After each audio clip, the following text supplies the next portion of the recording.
Assalamualaikum warahmatullahi wabarakatuh. Gus derek tanglet tasik mengenai bab nafsu. Perbedaane nafsu kali kehendake Gusti Allah. Sedangkan ngeten Gus, nafsu niku mboten mungkin saged mempengaruhi manusia tanpa kehendake Gusti Allah, atas izine Gusti Allah. Kaya ngoten niku pripun Gus? Kan soalnya manusia niku mboten saged napa-napa nek mboten atas izine kehendake Gusti Allah. Pripun Gus?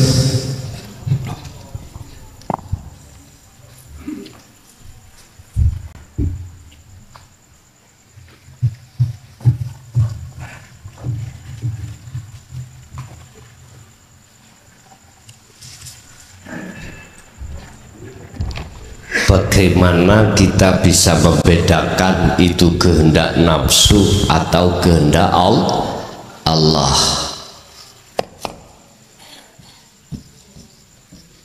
Pun,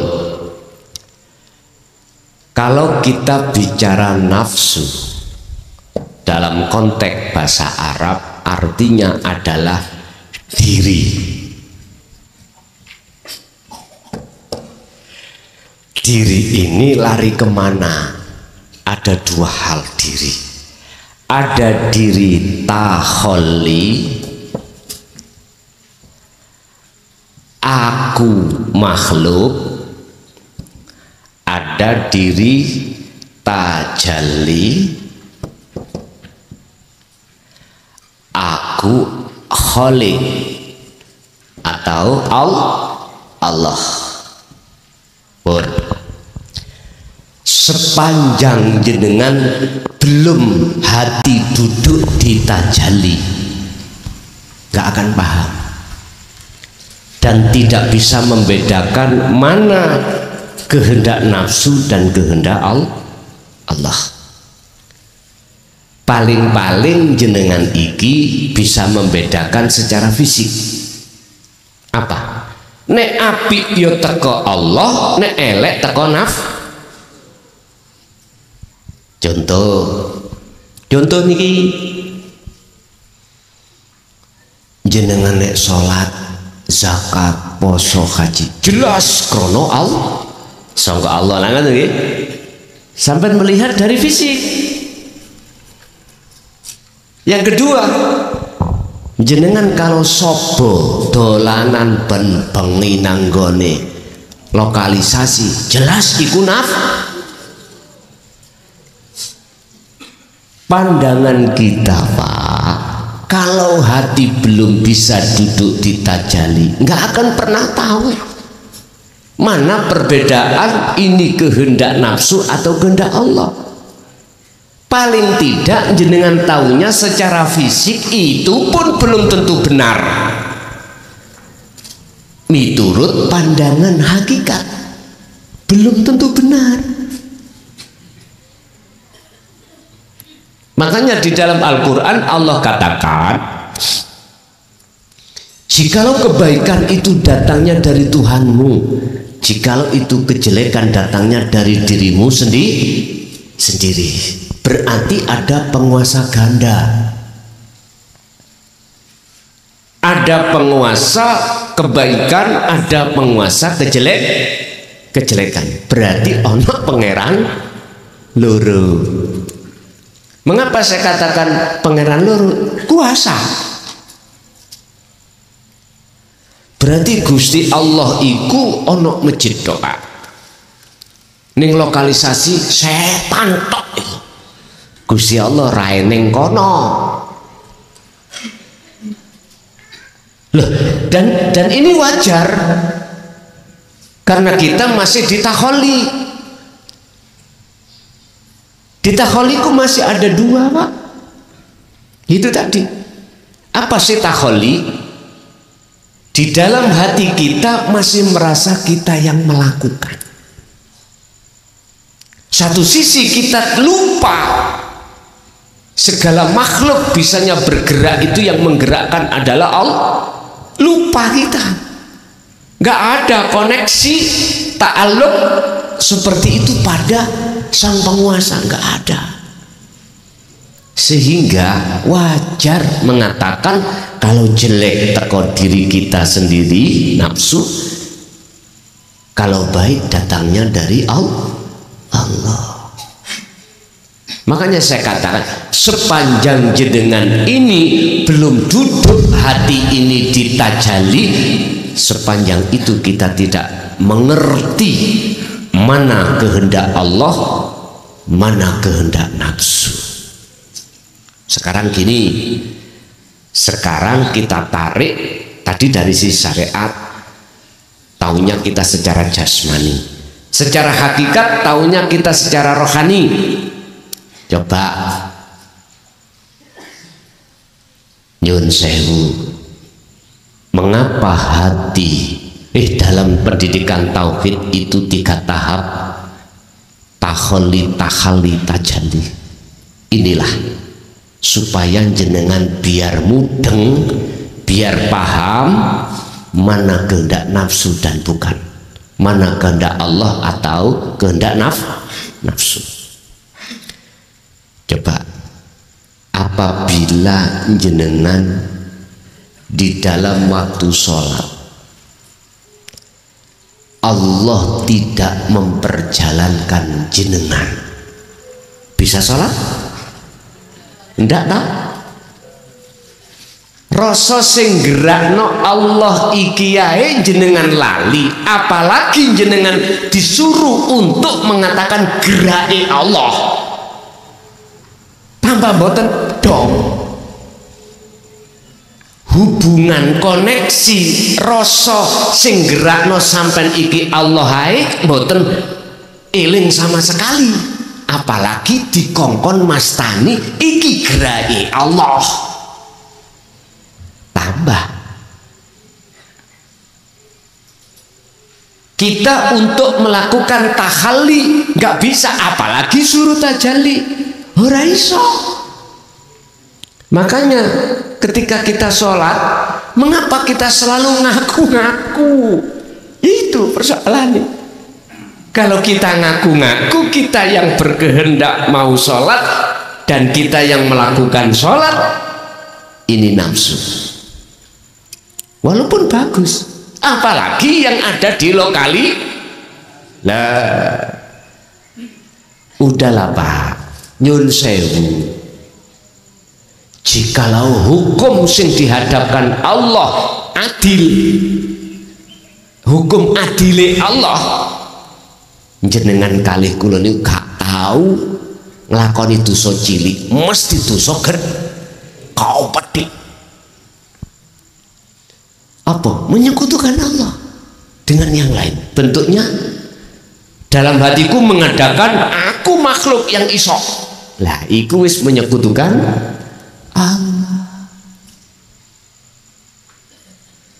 Akhirnya kalau disimpulkan, semua perbuatan saya baik dipandang hukum syariat bagus atau jelek, ternyata hakikatnya rohaniaku iku isih ngikuti kekarepane hawa nafsu. Wis iki baru sampean akan bisa memandang, mengatakan oh iku sangka nafsu ya.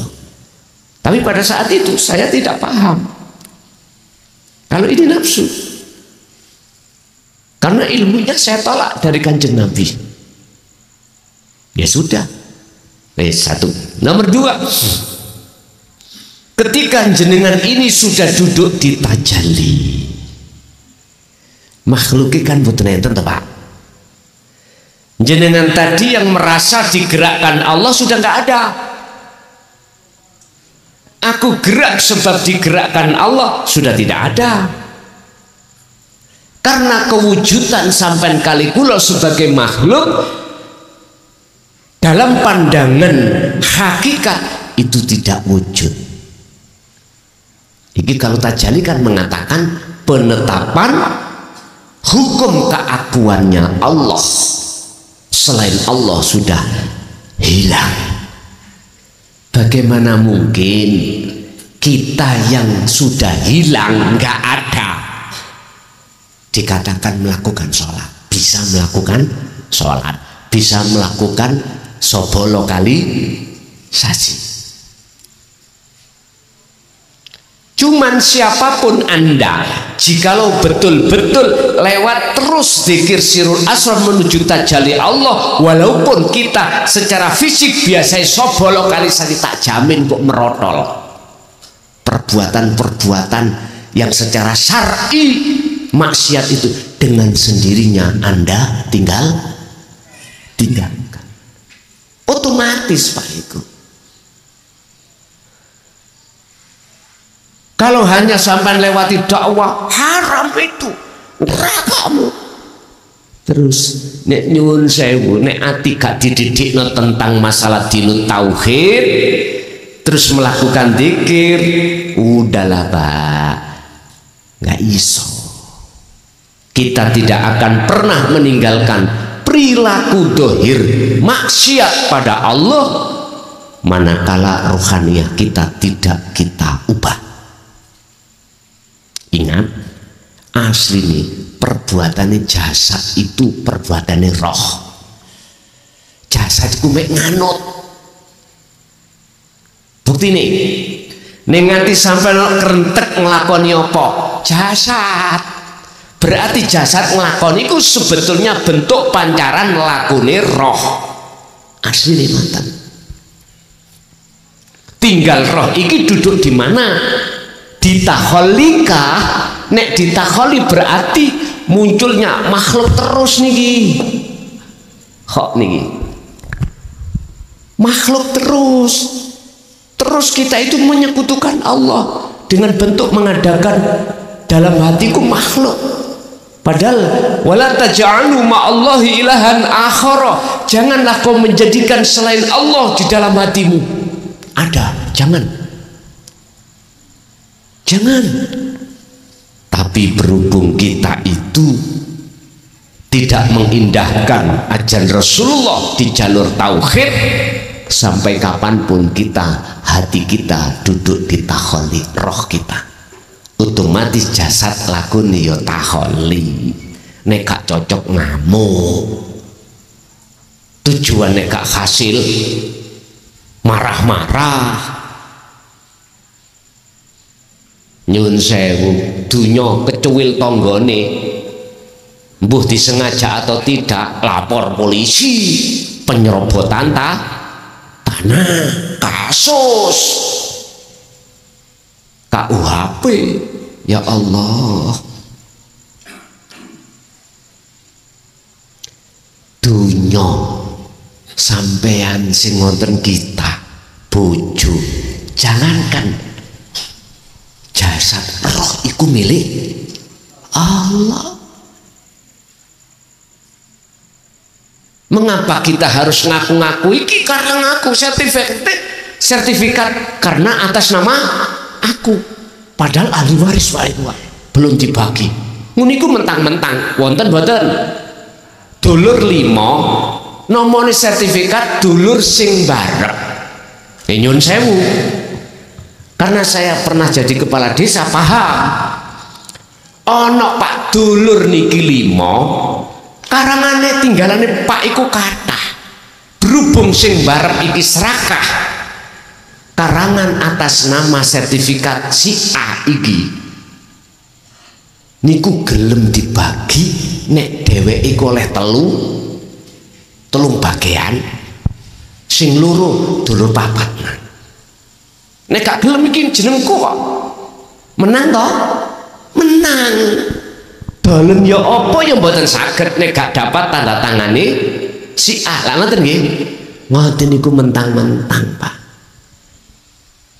Wonten ngeten iki karena di dalam si A itu muncul buah pohon sifat yang disebut serakah. Pohon buahnya namanya serakah. Merasa namanya di atas angin Pak, memang nih gak apa-apa, monggo didol, tapi aku njaluk telung bagian, sing loro dol bagian wong papat, sing telung bagian aku dewi lu wonten. Ya Allah, iki carane ya apa wong ki sadar tak tempeling Pak ngoten niku. Nggih. Tak kandhani gak kena tak tempeling. Yo ning kantor tak tempeling. Tapi mari tak tempeling tak lurus ngoten. Ngeten. Awakmu gak melok tuku. Iki harta warisan. Dulurmu mesti mangkel. Umpama tak balekno awakmu si C. Dulurmu si A mangkel kamu. Alhamdulillah sadar. Akhirnya didum sak bagian dam. Dicoba gara-gara ditempeli. Okay. Kesadaran itu Pak nyun sewu. Mboten mesti, kadang lewat halus, kadang lewat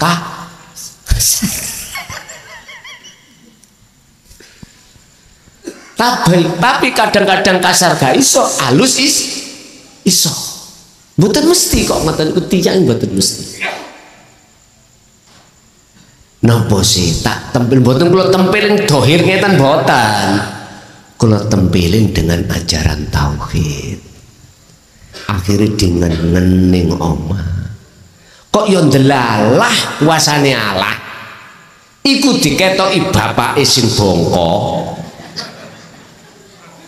nelongso gara-gara mikir royokan warisan ya niku akhirnya sadar nggih pun Gus Lurah pun sampean tunjuk akhirnya kalau celuk kabeh ya napa iki didol apa didum tanah. Akhirnya sepakat didum tanah Pak. Biar semuanya itu nyekel sertifikat jalan satu-satunya tak pecah Pak. Tadi sertifikat satu yang 5 bagian jadi satu itu akhirnya menjadi 5 bagian nama A B C D pun. Akhirnya apa? Coblosan produk kedua kata kayak duit nyoblos aku kabeh. Lungki produk kedua ini kalau buatin duit-duitan masalahnya gak duit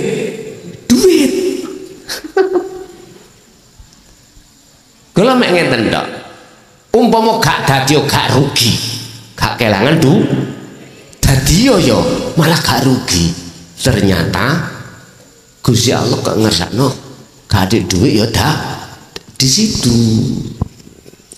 Makanya jenengan ketika jadi pemimpin ojo gupung balekno bondo sik anggepen iku bondone Gusti Allah. Dengan begitu maka pelayanan 5 kontak ini mesti kau utamakan. Ada prinsip 5 pelayanan Pak. Pertama apa? Nggak mau memakan, mengambil haknya warga dari sumber dana DD, BKD atau ADD, gak wani. Akhirnya anggaran ini penuh hak milik warga. Enggak kebanyakan itu. Aku jadi bupati ya bondo. Mergae rumangsa aku nih sing duwe otomatis gopoh balekno bondo. Bahkan sampai terhadap pejabat SKPD. Pejabat SKPD itu pejabat di bawah bupati, mulai camat, kursi camat, kursi kasih apa di sini itu kabeh kursi panas. Umumnya nek gak ono fulus ya gak iso duduk anggiti lawaran ngono ta. Umpama lawaran iku minoritas, sing banyak itu mesti ayo sing merasa ojo ngaku tak jotosi. Oh nyatane ya kok. Makanya istilah jual beli jabatan itu sudah membudaya, dan itu sebagai birokrasi kita. Otomatis akhirnya ketika jabat bingung piye carane balekno bondo. Tak dudune sampean. Akhirnya apa? Muter uang anggaran. Ojo ngaku ngono. KPK wis ngerti kok. Memang gitu potret birokrasi kita. Berangkatnya karena merasa aku yang memiliki. Nah itu open. Yang kedua, ketika saat meraih yang namanya kursi itu kudu bondo. Siji dalam hati kita ada di taholi, dua pingin menduduki kursi kudu ngetokno duit, akhirnya nek dadi bingung balekno bondone. Korbannya siapa? Rakyat, warga. Aku bukan anti pemerintah, enggak wong aku pemerintah kok. Cuman sampai kalau ajari, kalau paringi tahu seperti ini, barangkali didengar oleh beliau-beliau itu akhirnya merubah gaya kepimpinannya. Ngoten lho maksud kula, supaya apa? Hatinya tambah parek ning ngersane Allah, gak gampang nglakoni perbuatan yang dilarang. Ngoten lho maksud kula. Mumpun salah paham. Mbok dikira kula niki buka rahasia nih dalam pemerintah, enggak. Anak sing nakal perlu dielingno pisan pindho gak kena ya dijejeki. Gak ngoten ta? Tahu dijejeki maksudnya? Sing terus disotlopi tekangan tinggi. Ngeten lho Pak. Ingat, hukum ini tidak putus di dunia saja, tapi akan kita bawa sampai ke akhirat, dan itu kekal selama-lamanya. Udah. Apa sing sampean kali kula akoni nyun sewu, iki wau ahli waris hak milikku karena sebab sertifikat nomoku. Alah kuwi bongko. Gowo gak itu. Ayu gantenge kaya apa garwa kita tetep ditinggal nggih mboten. Idza jaa ajaluhum la yastakhiruna sa'ah wa la yastaqdimun. Nek wis teko gak iso tindur, gak iso dijokno, dan semuanya itu tidak akan bisa menolong kita. Jadi Bang Haji ini kalau kematian nih kalau ya dong masih bojomu ayu nih ya apa jatuh ya disir ngenes sampean kali kulon jero kuburan goblok jar biyen sehidup semati ternyata sekarang dirabi wong gelem. Duh ya apa iki? Mangkane ajaran tauhid itu dihadapkan supaya hati sampean jikalau mencintai selain Allah itu biar sampean iku menggampang untuk lepaskan demi cinta yang hakiki pada Allah. Janganlah kau mencintai sesuatu di atas cintamu selain Allah. Hanya begitu Pak. Artinya jasad silahkan, tapi rohaniah jangan.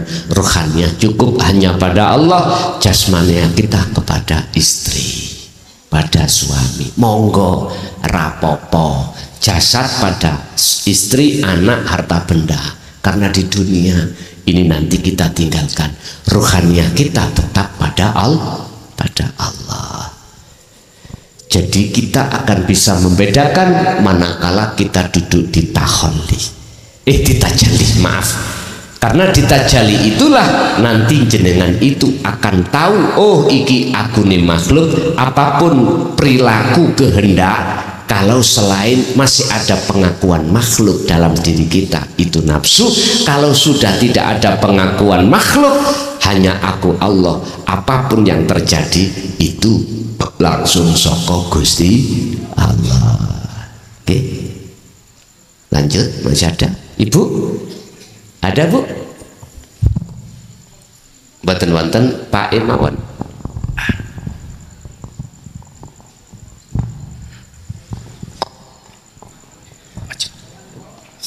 Assalamualaikum Gus, jamaah dari Makassar Ujung Pandang, mau nanyakan terkait Makassar. Nggih, Ujung Pandang. Ujung Pandang. Nggih. Terus terbang. Kebetulan pulang mampir ke sini. Oh, ngoten. Nggih. Monggo. Jadi mau menanyakan terkait bagaimana menghadapi anak yang sudah tahu Sirul Asror, Nggih. tapi malas dalam sholat 5 waktu, Gus. Oh, ngoten. Terima kasih. Assalamualaikum warahmatullahi wabarakatuh. Waalaikumsalam warahmatullahi wabarakatuh. Terkadang kita itu kalau ngerti hakikat jalur nuju nang Allah lewat digerus Sirul Asr, sholat malas. Ada yang seperti itu ya? Ada. Gak ada banyak ya. Kadang-kadang kita itu biasa sobo masjid, wis gak gelem sobo. Wis sholat ning omah nang masjid itu kathah alangane kadang-kadang.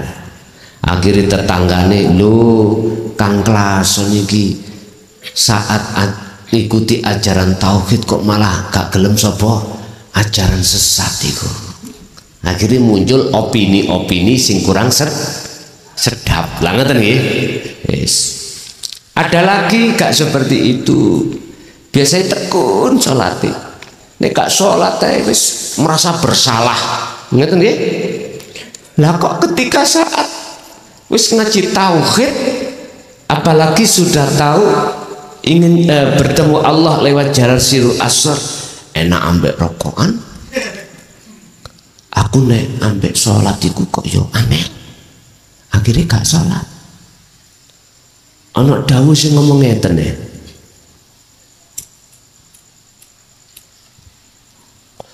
Untuk menuju keakuan Allah, innani anallah la ilaha illa ana fa'budni wa aqimis sholah li dzikri.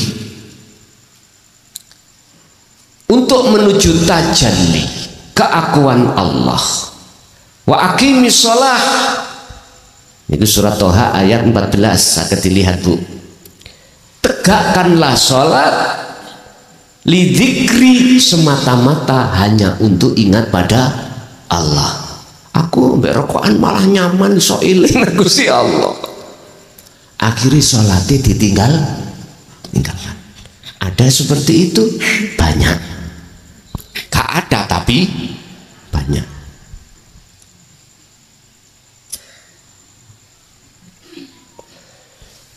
Apalagi kita itu sebagai orang tua yang taat hukum syariat dan hakikat, melihat anak kita ketika mengenal dinu tauhid, sistem dikron kathiron Sirul Asr, terus mbaeno, tahu mbaeno nggih?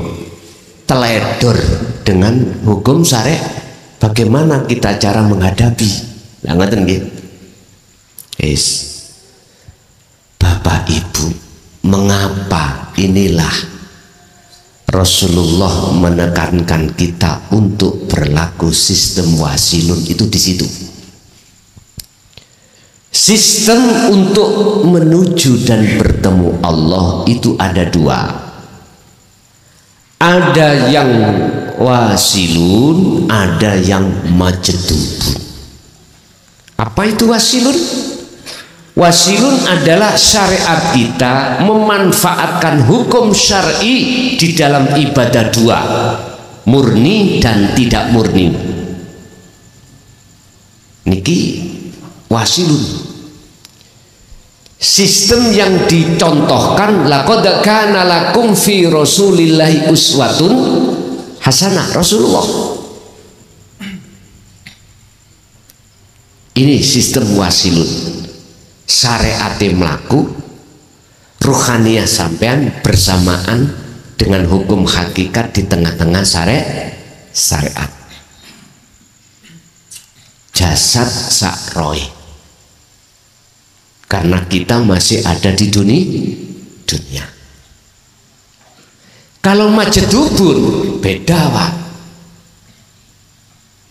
Ngepehno, nyembranakno hukum manusia jasad ini, karena kita Islam berarti ngepehno hukum syariat, mentingno hukum hakikat. Iki majedubun.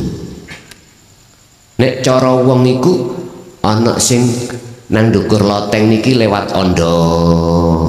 Lah lumrai iki wasilun. Nek majedubun teko langit ngerotoh. Nyeblok nang loteng. Niku majedubun.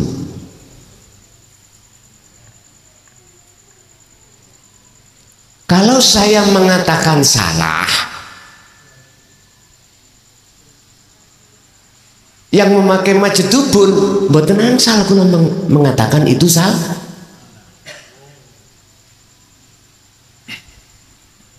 Kalau saya hanya mengatakan sing bener iku wasilun teko nisor, teko ndukur salah, aku nggak berani ngono kuwi menghukumi, karena itu kehendak Allah sendiri. Iki posisi saya. Lah jenengan punya anak, jikalau diarahkan ke hukum wasilun kok si tetap majedubun, ya jok pilih-pilih. Nah sampai nek pilih majedubun, ya dah tinggalkan perkara hukum syariat. Ya jok sing kok tinggal siji loro tok, kabeh kudu kok tinggalno. Mangan gak oleh, ngombe gak oleh, kelamben gak oleh, kudu muda. Iki nek ngomong adil-adilan ya. Sebab yang namanya orang dari langit ceblok itu gak pakai pesawat, payung yonda, yang ngerutuh ini loh. Artinya kalau kita memakai majedubun, ojo gembul menungso, ngoten maksudnya gembulo kadal. Engko lak gak izin sampean masih jenengan muda, izin sampean ambek kadal mboten. Sampean jeding niku lho ana cecek liwat, sampean jeding muda izin mboten? Mboten izin. Lah nek sampean si izin gembul menungso, ya kelamben ana. Artine ya wasilun. Paham maksud kula nggih? Ya ngeten. Dadi untuk menghadapi anak, nek sampean duweni karep anak itu ben gak ngono, artine syariate mlaku ben syariate dadi hakikat, sampean tawar. Misale Ramadan ra gelem poso misale, terus wayah waktu yo gak gelem salat misale, ya cok mangan pisan, kaya gubuk mburine omah dhewe kaya ashabul kafi mangan yoga ya toh, ngombe yoga tilem 300 pirang tahun niku. Ulama khilaf, ada mengatakan 350 tahun. Turut tak? Iki nek ngomong bab masalah kukuh-kukuhan. Tapi monggo saya tak balik nomane. Kui wayah waktu majedubun iku sapa sing nglakokno? Kula dhewe lho ya. Kui suatu saat ya wasilun sapa sing nglakokno? Nek majedubun ya gak majedubun tok. Ya ta? Kula mandangi nek dugi mriku tok. Kula sebagai wong tua jenengan anak, saya nggak pernah berani menyalahkan jenengan. Sehingga jenengan kadang sholat syariati, kadang bot. Kula gak wani. ngilokno sampean salah gak wani. Walaupun satu sisi dalam hati saya itu mengharapkan laku wasilun terus, ojo matebu macetubu, tapi mboten saged. Kehendak saya nek kula terus no, berarti kula niki yo boleh keserimpet hawa nafsu akhirnya.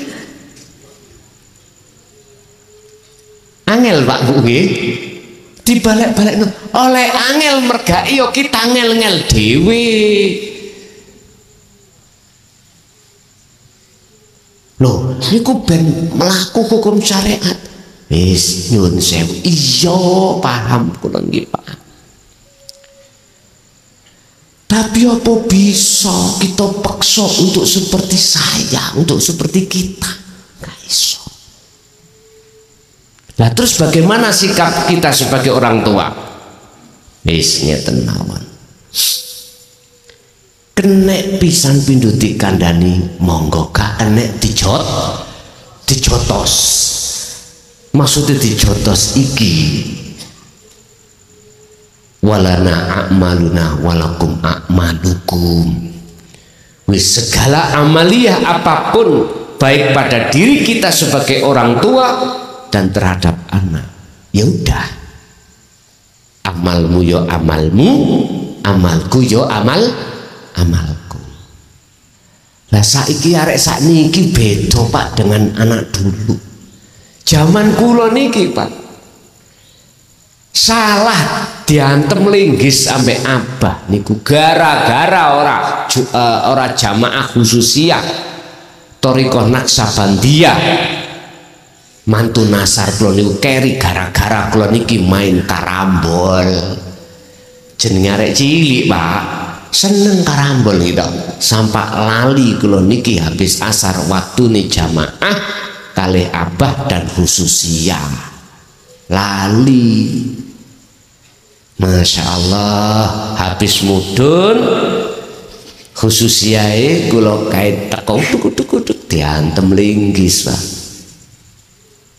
Cara digeyepui mboten nate, lari biyen iku jawab mboten nate. Ayo nyingkriyo, gak ana sing wani nyingkri. Kalau saiki nyingkriyo berangkat Pak. Lho nggih, gitu ya. Ikilah bedanya antara anak dulu dengan anak sekarang. Jangankan yang laki-laki, perempuan aja nek orang tua ngomong minggat tok, minggat, wis ta minggat. Wis ta. Makane ojo pisan-pisan kita mengeluarkan kalimat anak sekarang. Minggat tok ojo, engko sampean gerges dhewe. Lho nggih, kita sebagai orang tua habis itu getun. Karena saya sering diparani wong dikongkon muter giling anake kongkon mulih. Kalau takoki sejarahe, napa sejarahe? Wis macem-macem. Lah sakniki kula getun. Kula hubungi gak kenek. Sawumpek kula niki anak zaman sekarang, Pak. Apalagi anak itu sudah dewasa, apalagi sudah punya sirsiran. Rabi nek gak pilihane dhewe dipilih minggat. Lah ngoten nggih. Anak saiki estu Bu. Makanya kita sebagai orang tua sing hati-hati dalam bab masalah ngomong, dalam hal bab masalah fisik. Hati-hati. Anak sekarang berani untuk menuntut secara hukum apabila terjadi KDRT, kekerasan dalam rumah. Dulu nggak ada karena belum ada payung hukum. Sekarang sudah ada payung hukum. Anak punya hak untuk menuntut orang tua sehabis berbuat kekerasan. Istri pun juga bisa. Mlebu penjara lah Anda. Saya ingatkan, kasus wong nang penjara nek KDRT mesti mentol kabeh sampai ning LP. Ditawur arek. arek LP nggih sampeyan titeni kasus loro sing rentan dengan pengeroyokan walaupun gak kenal ditempilingi sampeyan. Siji kasus yang paling nemen bondet. Tahu bondet? Tahu kasus bondet? Mlebu LP lah cek tahu. Bondet itu pencabulan. Contoh jenengan iki nggarap bojone wong. Bojone gak trimo, lapor polisi. Nggarap arek di bawah umur misalkan. Ya. Sampai mlebu, wis ta nek gak bonyok ya matek, wis ngoten tok. Padahal di dalam ini nggak ada hubungan apa-apa dengan si korban. Tapi solidaritasnya tinggi, Pak. Wani nyampe wong wedok. Loro jenengan sampeyan eling-eling khususnya suami. Ojo pisan-pisan ngaploki bojo sampean. Lho estu nek mlebu iku apa kasusnya didelok, Pak? Wih, ngarepe kamar iku ana kepleke dhewe-dhewe. Pasal piro apal semuanya. Kasus KDRT wis dinteni sampean. Dinteni. Sak ketemune sing digebukno ana paving digebukno paving. Ngeri nggih. Ini fakta. Kok iso Gus sampean aku tahu mlebu penjara. Iya. Tapi jenengan gak ikut-ikut, gak ikut-ikut aku. Ndak ikut-ikut. Ini wani ambek wong wedok tok. Mendahno bojoku diganek ngono ya. Lho ngono lho Pak. Kembali nek pada dirinya bagaimana ya bojoku tak tinggal nang penjara gak dikeloni wong ngono. Lho, ngono niku. Bayang ya mergano yo LP niku susah-susah tok. Arek bermasalah. Hati-hati.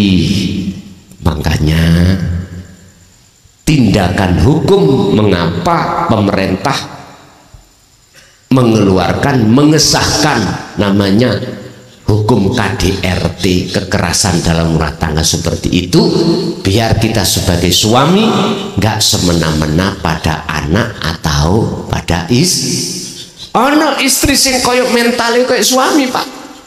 Lu wonten lah baru-baru ini Mojokerto bapak bojone iki malah polisi gitu. Terus sing wedok iku ya padha polisi nih poluan gitu. Loh hati-hati sampean. Wong wedok nyun sewu ngeplak wong lanang mbuh ngeplaki ambek entong gara-gara rabi kak kondo kan mangkel Bu nggih. Mangkel Pak tak kandhani sampean biar mbok ibuke mboten mangkel kondo sisik. Lah urusan gak oleh ya aja budal ngono nggih. Kondo dhisik niki gara-gara gak kondo suatu saat konangan ana sing saono sing dikepuk akhirnya parut digawe kepuk. Bapak lapor langsung nang polisi kenek Bu sampean. Terus ning gone LP wong wedok-wedok aku gak tau roh. Mbok disiksa gak ngerti kula nek wedok. Estu mboten ngerti. Mereka gak pernah masuk penjara wanita kula piyambak. Nek laki-laki memang ngoten. Wis ta ojo sampai ono kasus KDRT atau bondet. Nek sampean kudu arep ya nango lokalisasi ae. Aku gak murui lho daripada sampean iku anu anake wong. Paham nggih maksudku? Lah nek arek iki mang di atas umur 21 ke atas istilah jenengan iki nyun sewu. Iki ngomong hukum. Saya bukan ahli hukum Pak, cuman jari nih gitu. Nek jenengan iku seneng bojone wong terus terjadi perbuatan hubungan intim otomatis suami perempuan kan gak terima, terus lapor, mongko dua-duanya masuk penjara, dua-duanya garwane masuk, sing dilaporno yo masuk. Ini setahu saya, tapi kebenarannya apa seperti itu? Aku yakin ya, karena undang-undang yang saya terima ini valid, artinya saya tidak hanya jari ini tapi juga melihat pasalnya begitu. Bon, kok bisa tutup kuno sih gimang? Napa imang sing ditakokno mang? Oh anak itu, iya sih. Jadi ngeten Pak, tolong kita sebagai orang tua niru Kanjeng Nabi. Itu aja dulu. Kanjeng Nabi bagaimana? Laqad kana lakum fi rasulillahi uswah. Uswatun kasih contoh. Kita kasih contoh. Nanti dengan kasih contoh itu, nanti kalau dia itu malu-malu sendiri. Kita tidak pakai kekerasan.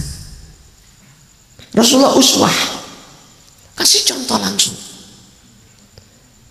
Jadi walaupun kita tidak bisa ke masjid, ke musola, kita jamaah sama istri. Nanti bagaimana sikap berikutnya? Ini kasih contoh secara syar'i lah ya. Terus hakiki sampai berjalan di atas syar'i. Apalagi anak kita sudah dewasa. Anak dewasa itu kadang-kadang nek dikandani itu nggih, rumangsa luwih pinter maneh daripada rame. Wis kita ada uswatun hasanah. Nanti bagaimana? Dia pasti melihat kok. Dia pasti mikir.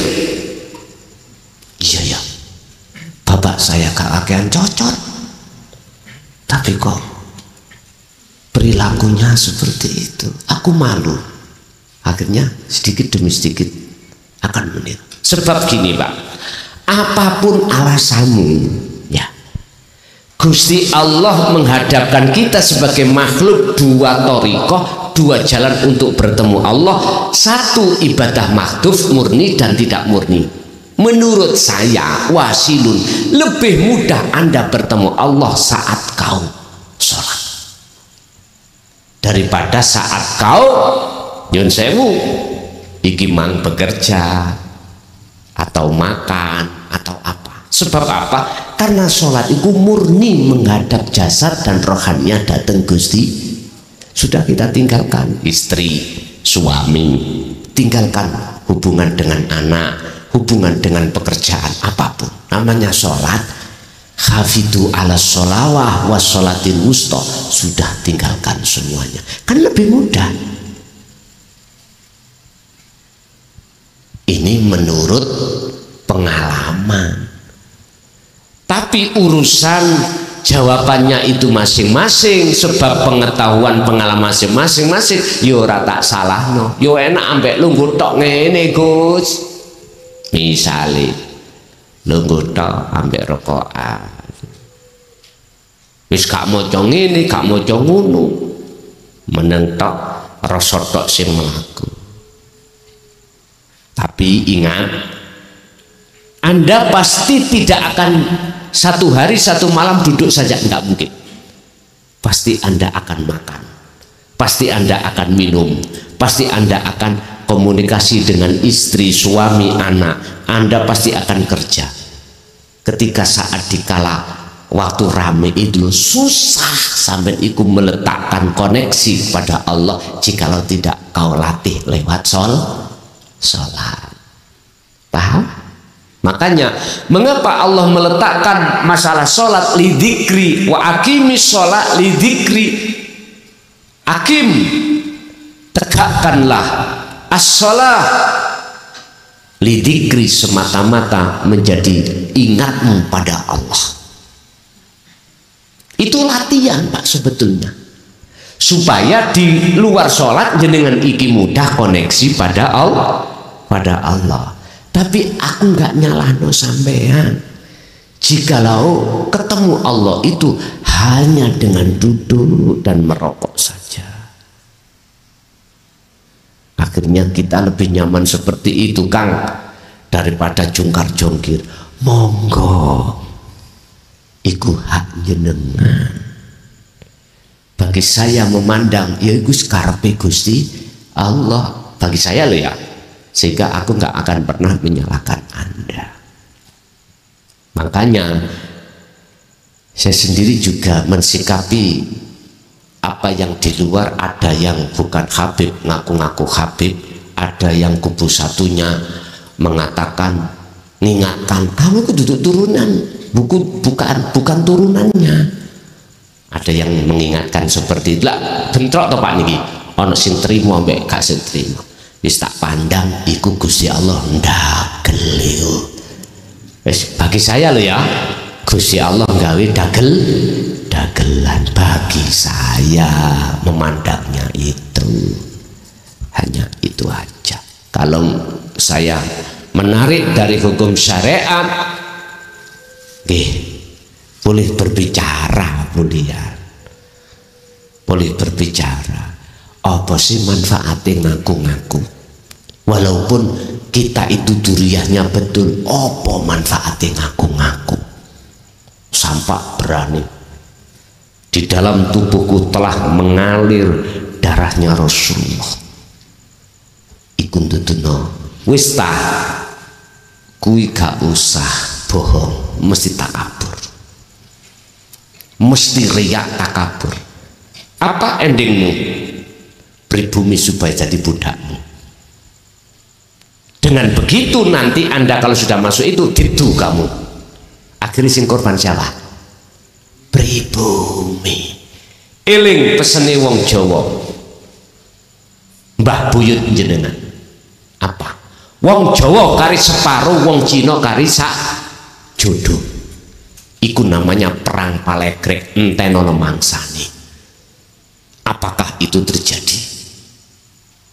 Kula mboten disiki kersa. Mungkin terjadi seperti Timur Tengah, antara pribumi gara-gara diadu domba oleh orang-orang yang katanya hidung mancung, jadinya rusak. Sinten sing keplok? Ayo sekarang sadarlah kita, wahai orang Indonesia. Kalau kita itu diadu, bisanya sadar, fattabi'uni yuhibbukumullah, ikutan Rasulullah. Apa ajaran Rasulullah? Dinut tauhid. Akhirnya sibukkanlah hatimu sekarang untuk tidak memikirkan ngaku-ngaku, tapi memikirkan bagaimana rohaniah Anda kembali kepada Allah, menghadap dan bertemu. Kalau Anda sudah betul-betul di situ, pasti Anda sebagai pemimpin akan mengajak siapapun, basing pesek, basing mancung, tetap kau ajak untuk menghadap Allah. Tidak diajak untuk menyembah pada dirinya, memuja makhluknya. Ndak, udah. Tapi nek gak ngono, gak rame dunya iki, Pak. Indonesia gak rame lah, ngoten ndak? Makanya saya mengatakan Gusti Allah ndak gel-goro-goro. Lah ya tak. Cari Pak Dalang, wis jam 3 kan goro-goro metu, Petruk metu, Bagong metu, ndagel. Nggih.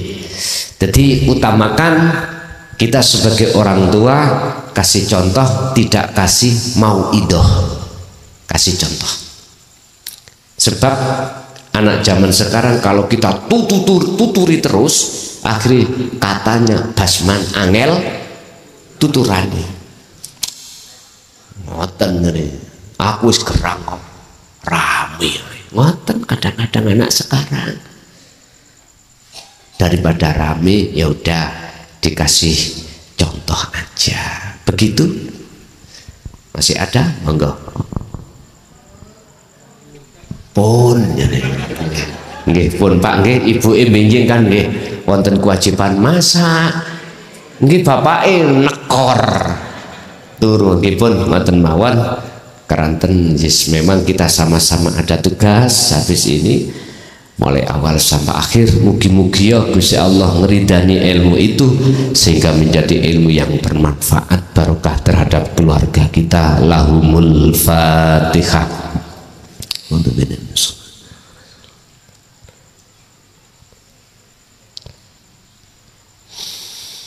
awal sampai akhir, bila mana ada kalimah yang kurang berkenan, kami atas nama pribadi mukhlason nyuwun agungi pangapunten. Akhirul kalam, assalamualaikum warahmatullahi wabarakatuh.